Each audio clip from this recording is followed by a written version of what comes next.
the Charles, which is in 73rd and First Avenue, is almost complete. It's a building where most of the units are one floor, the full floor, and the elevators actually land inside the units. It's a type of product that is very popular now. The market changed drastically. Now most of the units are big units, 3-4 bedroom apartments, and most of the buildings that we work in at the moment, they are big units.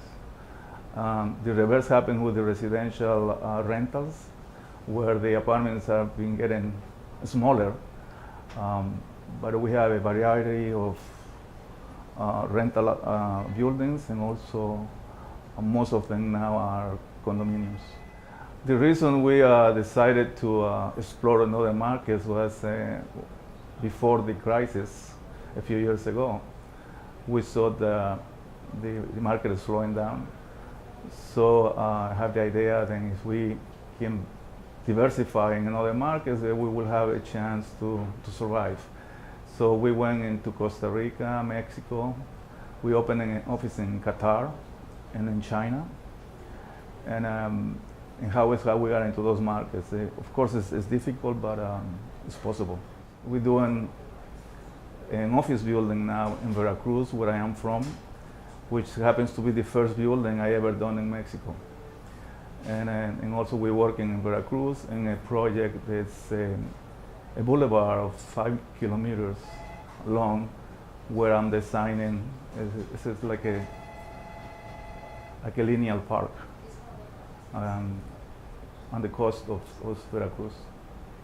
As we are completely changing and giving priority to the pedestrians and make it like a park. Right now it's just a boulevard with a sidewalk, continuous sidewalk that goes for 5 kilometers alongside the beach. But now we are doing areas of recreation, restaurants, and bicycles and other activities. Well, I'm proud of all my buildings. I put the same effort and the same excitement on every building. Every single building is important to me. I do my best for my clients, for my clients, because at the end of the day, I think the people that are going to live in these buildings, they are my clients, even if I don't have a contact with them. But eventually, they're going to be living in these buildings. So I don't have a favorite. Right? All I can tell you is one in particular is special to me because it was very difficult.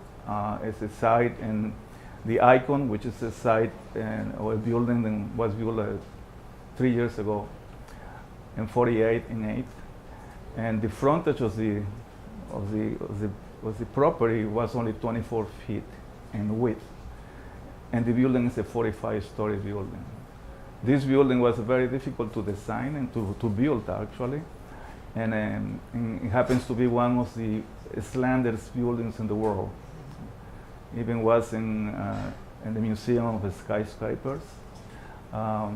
Was exhibited for 6 months because it happens to be one of the tallest and slender buildings in the world.